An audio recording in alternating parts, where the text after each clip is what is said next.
And do Republicans, another political topic here, have a spending problem? Tonight, one of the nation's top deficit hawks is here to take a closer look at what's really going on behind the scenes and whether Republicans are really trying to rein in spending. As we mentioned, former Republican Senator Tom Coburn of Oklahoma joins us now. He has just retired from Congress and has left a legacy of fighting waste, fraud, and abuse in Washington. Good to see you, Senator. Thank you for coming on the show. We talk so much about restraint in spending. I'm glad to be with you. It's so good to have you here. We talk about restraint in spending. We're wondering, though, if present Republicans in Congress actually have that restraint. Well, I don't think you really know until you see the appropriation bills go through. The budget, the budget is a budget vote, but it doesn't have any force of law other than what they'll do in terms of the later on in terms of trying to fix entitlement programs.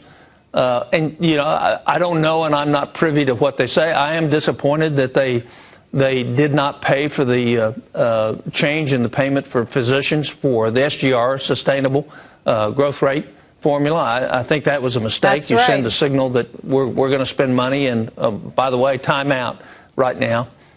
So, you know, it's hard. But the real problem is not just spending money. The real problem is the ability to borrow money.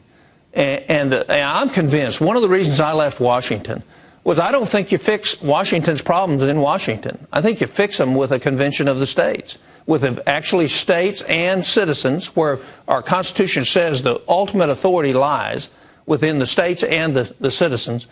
And I think you do that by putting a limit on what they can borrow, passing a balanced budget amendment, putting term limits on members of Congress. Careerism is one of the things that kills us because the balance between getting reelected and doing what's best for the country are at odds most of the time. And if you truly do what's best for the country, you're going to get voted out.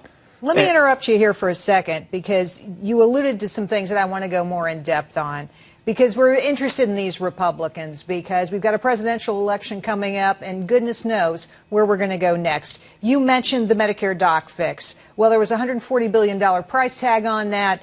That's how much is going to be added to the deficit over 10 years to pay for the doc fix. They're not providing for that. What's more, they're adding more defense spending in a sneaky sort of way. And it seems to me that the people that you would rely on to cut back, to trim, to get rid of the waste, fraud, and abuse, well, they're just as guilty as the other side. Would you agree?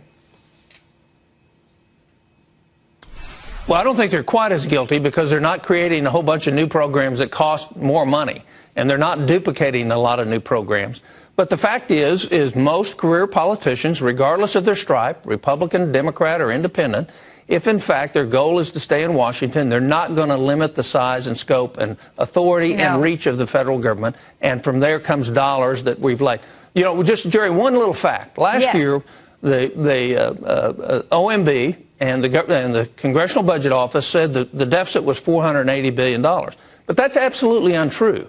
Because if you add the increase in unfunded liabilities, like every other business and every other corporation would have to do out there, using generally accepted accounting principles, we actually added somewhere between $5 and $6 trillion to the liability for our kids last year.